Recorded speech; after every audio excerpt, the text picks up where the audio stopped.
నమస్కారం అండి. Hi friends, ఎలా ఉన్నారు? బాగున్నారా? అందరు బాగున్నారని నేను కోరుకుంటున్నాను. ఎండల తీవ్రత వేగవంతంగా ఉన్నాయి కాబట్టి ఎండల నుంచి సేఫ్ సైడ్లో ఉండాలని నేను కోరుకుంటున్నాను. విషయానికి వస్తే తెలంగాణ రాష్ట్ర ప్రభుత్వం ఒక సంవత్సరం తీసుకొచ్చింది. TGRPDCL తెలంగాణ రైతు డిస్ట్రిబ్యూషన్ కంపెనీ లిమిటెడ్. దీని ముఖ్య ఉద్దేశం ఏంటంటే రైతులకి నాణ్యమైన కరెంట్ ఇవ్వాలన్న ఉద్దేశంతో ఈ తెలంగాణ ప్రభుత్వం తీసుకొచ్చింది. దీంట్లోనే కొన్ని ముఖ్య అంశాలు చెప్పుకుందాం.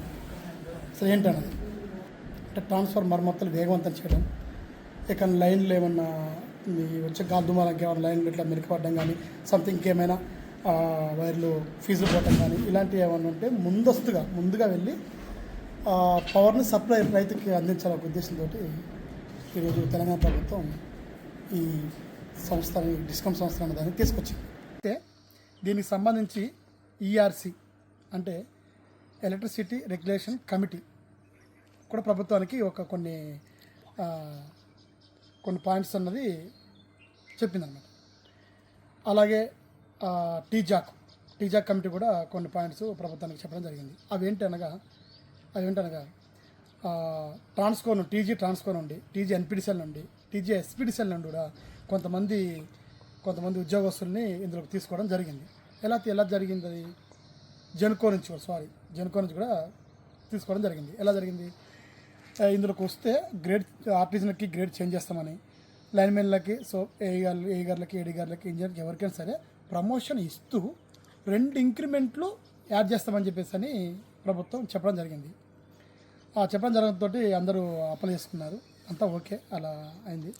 కాకపోతే నా ఉద్దేశం ఏంటంటే ఈ TGRPDCLకి ఈ 2000 మంది సరిపోరు. అంటే ఒక 2000 మందిని తీసుకుందామని ప్లాన్ చేశారన్నమాట. ఈ 2000 మంది సరిపోరన్నమాట. కొత్తగా రిక్రూట్మెంట్ చేసుకుంటే బాగుండదని నా అభిప్రాయం. కొత్తగా రిక్రూట్మెంట్ చేసుకుంటే కొత్త యువతకి జాబ్లు వస్తాయి అని నా అభిప్రాయం అన్నమాట.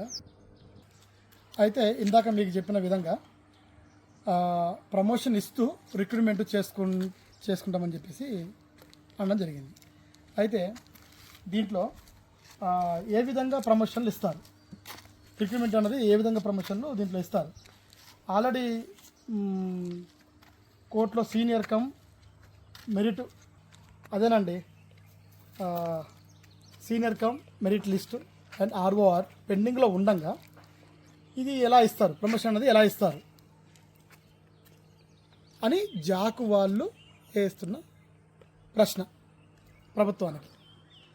నెక్స్ట్ కొన్ని ట్రాన్స్కో కానీ, జెన్కో కానీ, NPDCL కానీ, SPDCL కానీ ఇలా కొంతకాలంగా పెండింగ్లో ఉన్న ప్రమోషన్లు వాటిని ఇంతవరకు దాని గురించి ఏమి మాట్లాడలేదు. దానికి దీన్ని ఏమంటారు, ఈ ఇన్ఛార్జి ప్రమోషన్లు అనేవి ఇచ్చుకుంటూ వెళ్తూ ఉన్నారు.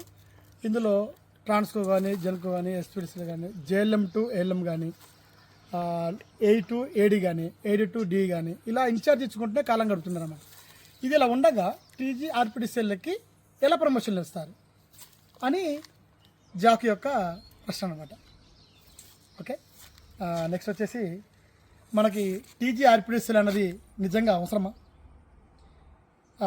NPDCLనే కొత్తగా రిక్రూట్మెంట్ చేసుకొని ఆ సంస్థను కొంచెం ముందుకు సాగుతూ ఉంటే మొండి బాక్యాలు ఏమన్నా వదిలేసి NPDCLనే ఒక దీంట్లో ఉంచితే ఏమన్నా ఓకే సక్సెస్ఫుల్ అవుద్దా, లేదా RPDCL కంపల్సరీ కావాల్సిందేనా అన్నది మీ అభిప్రాయం కామెంట్ రూపంలో తెలియజేయండి. Okay friends, thank you.